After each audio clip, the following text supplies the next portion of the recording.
As we deploy broadband to more and more places and small communities and rural areas around the entire world, it's really important that we also think about children at the front end rather than, as we have in the United States, at the back end, and try to patch all of these various platforms and technologies and even applications. So one of the focus of this event has been to bring together multi-platform, multi-stakeholders, multiple entities of the UN, from the Parliamentarians Union to the ITU, in order for us to truly sit and have a conversation about how best to go about this.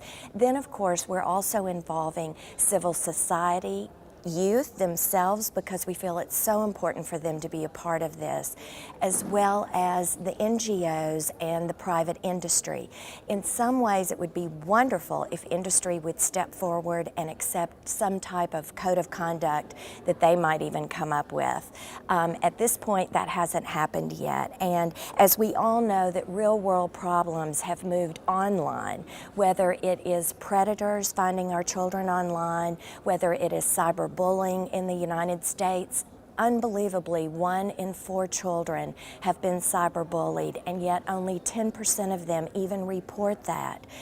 We are beginning to see really serious mental health issues because of cyberbullying, as well as, very sadly, even suicides. So this has now become even more important because it's becoming a health issue in addition to just being an ICT issue.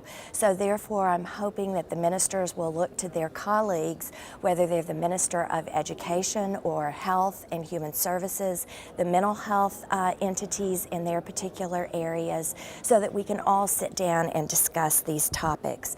Incredibly, our children are going on at younger and younger ages. In fact, even 18-month-olds are now Skyping with people all over the world. So again, as we deploy to more and more nations, especially our developing nations, we need to realize that our children are really digital natives.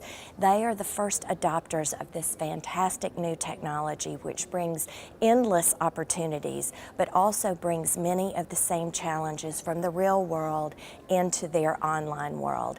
And actually, it isn't an online world anymore. Our children spend basically 24/7 right in front of a handheld device.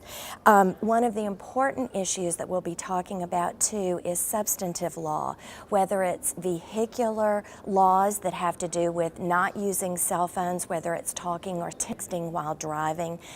Many fatalities occur because of the use of these mobile devices, or whether it's huge issues like cybersecurity. We need to make sure that our youth are being educated from the very first time they go online to be good digital citizens in this new digital age.